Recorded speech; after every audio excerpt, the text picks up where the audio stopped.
What's going on, guys? Coin Shop Scavenger here, and in today's video I'm going to be going over a few of the finds that I have accumulated over the last couple of weeks in my vacation to Texas and Illinois. The way you're going to see these coins is from least to most interesting in my opinion. So to start off, I'm going to show you an 1887 dime. The reason I got this one, considering there's really no value to it, is that you very rarely see seated coins at garage and yard sales, let alone even, old coins.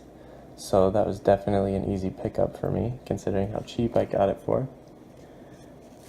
And then the next pickup that I got was an 1868 S half dime.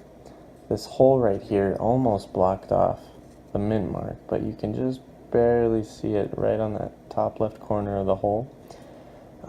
This coin is in very fine, I'd say, or fine condition, so sadly that hole has to be there and ruin all the value of it, but I picked it up nonetheless. It's a good coin. The next coin that I picked up is another hold coin, as you can see. 1839, a dime, seated Liberty. And the reason I picked this one up, considering the back is slick smooth, is that it's a really early coin in the seated Liberty series. I believe it started in 1837 with the half dimes and the dimes. Moving on to the next coin, here is a 1876 Carson City dime, which is cool because this is my first Carson City dime, and sadly it has a little bit of machine damage. I don't know exactly how that gets there, but I've seen this before, so it's got to be some sort of machine.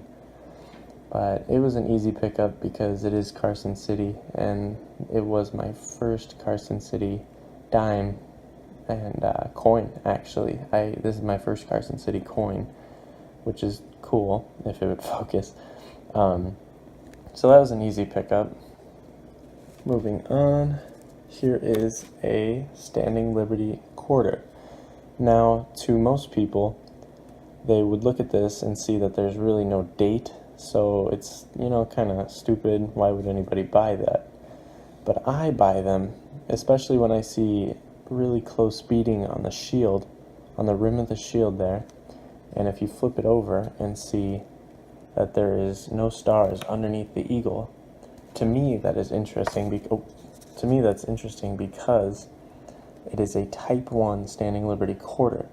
Now the story behind that is the man who designed this quarter designed it, with a close beading and the no stars under the eagle.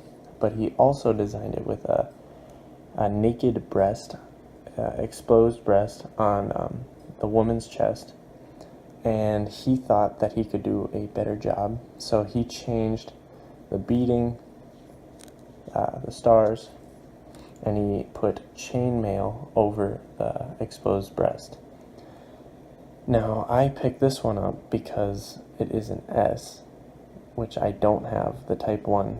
Well, I didn't have, but now I do have. So I now have a Type 1 S, which is cool, and I just like the story behind, why he changed it, and, things like that. So that was an easy pickup. This is my first Type 1, so that's really cool.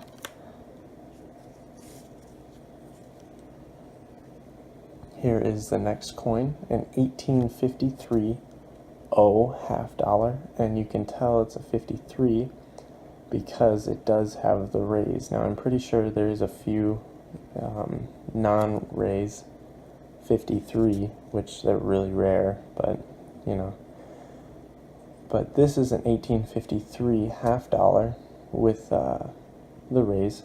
There's really, I don't really have any stories about this one, sadly. It's just I don't see them very often. So I bought it, I picked it up. The next coin I was excited to see just because it is an earlier date, but an 1842 seated Liberty half dollar.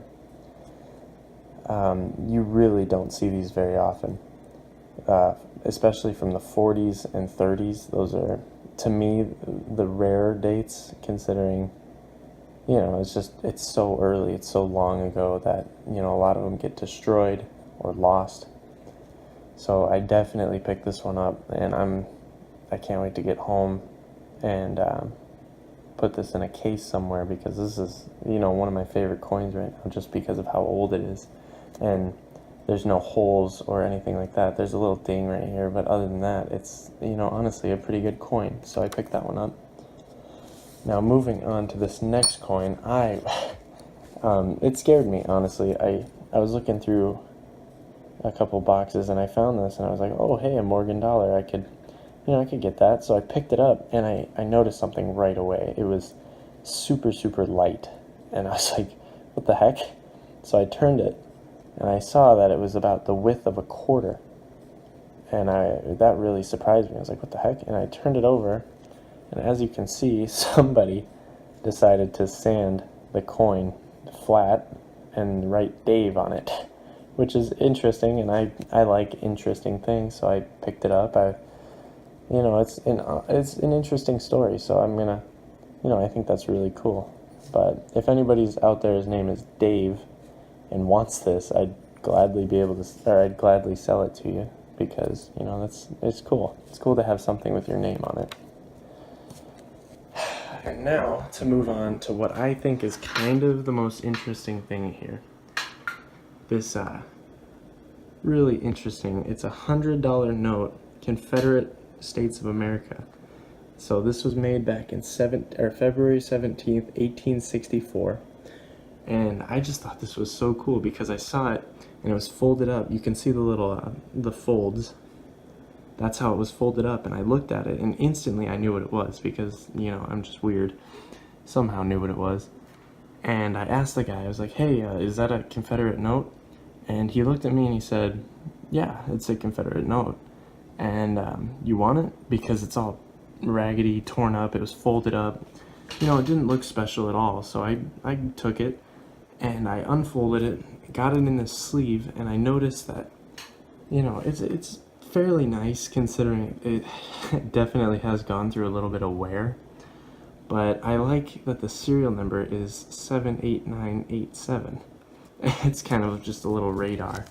But yeah, that's, it's pretty cool. It's a $100 note, and, that's it. So if you guys liked what you saw here, please subscribe, like, and share the video. See you guys next time.